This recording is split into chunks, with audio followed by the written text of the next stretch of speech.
Did you know that one hamburger patty can have over 1,000 different cows in it? That's not just true for fast food restaurants either. Studies have found that meat from 100 to 1,000 different cows can be in just a single package of ground beef.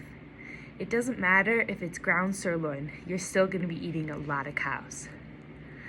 The purpose of my speech is to convince you all to buy a locally raised cow by giving facts about its sustainability and by giving you an action plan. I grew up in a small town in Michigan where my extended family owns farms with horses, cows, pigs, and farming land. I often went to these farms to help out. Almost every year my family would buy half of a cow from my Uncle Rod, and I ate that cow every year except for the 3 years that I was vegetarian.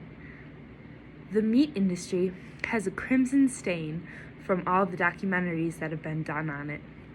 Not only that, but the meat industry is a huge contributor to global warming. People are becoming vegetarian or going organic to save themselves and the earth. But what if there was another way you could do your part and be healthier? It doesn't take a genius to know that there are shady things happening in the meat industry. PETA has released countless videos of various farm animals in deplorable conditions being abused before they even make it to slaughter. Cows are fed growth hormones and high-grain diets in order to plump them for harvest, all while being confined to a cage barely bigger than themselves for most, if not their entire lives. If the mistreatment of animals isn't important to you, the planet you live on might be. According to Forbes, the meat and dairy industry is responsible for 14.5% of all man-made emissions. Global warming is real. The president might remove information on it from the government website or deny its existence, but it is a widely accepted fact that the world is heating up much faster than it should be. Let's say you don't care about the animals or the environment, then hopefully you care about yourself. Like I mentioned earlier, the ground beef you put into your body is not just one cow, but hundreds to thousands. Although the meat is cleaned and ready to be clear of disease, it's not a clean practice. Eating meat that's the product of so many different animals can't be good for you and speaks volumes about the processing procedures used for meat. So what do you do to prevent all this? Go organic? Go vegetarian or vegan? No to both. Since its introduction, organic has become a very loose term.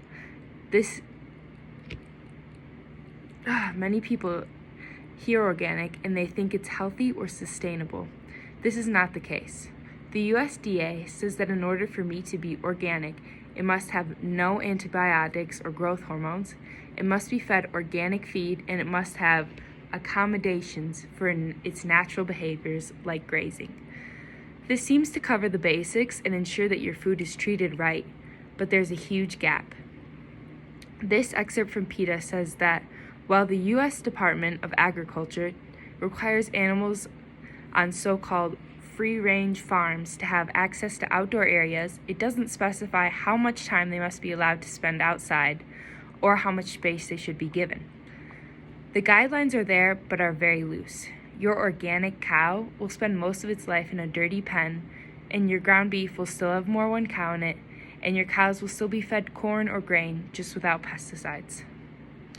So you could go vegetarian, except for the fact that most Americans will still much rather continue to have meat, a huge source of protein and iron in their diets.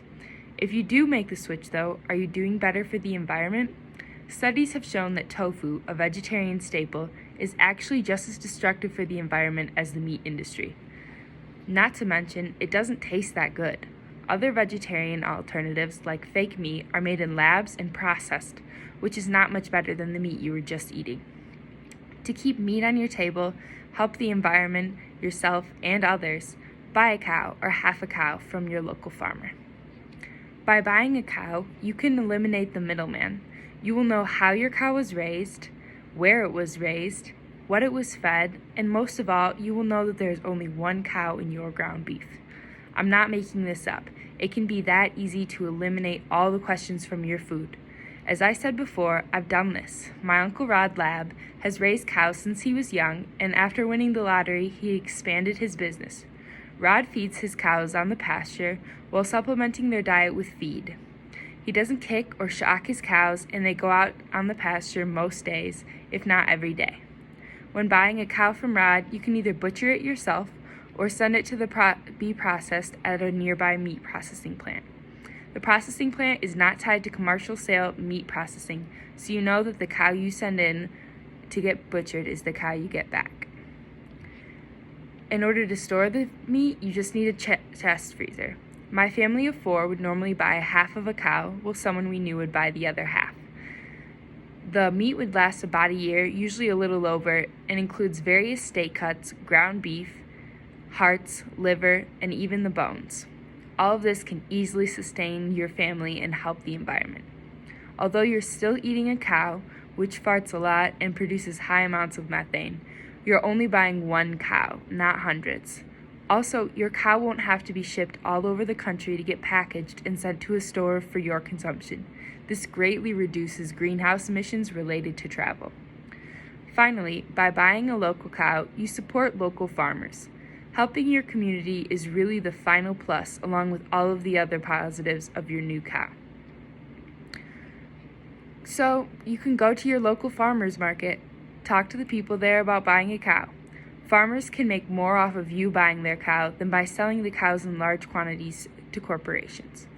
Find out what they charge and if anyone they know would want to split a cow. The price of a cow can be anywhere from $2,000 to $5,000, but you can cut that in half by splitting the cow. You can learn new ways to cook your meat and use all of the animal. Americans are notoriously wasteful, but with all of the meat sitting in your freezer that you paid for, you can find new dishes and new uses for things you didn't even know existed. Like bone broth. It's made from bones that you now have. It's super easy and cheap to make and will save your wallet and the earth.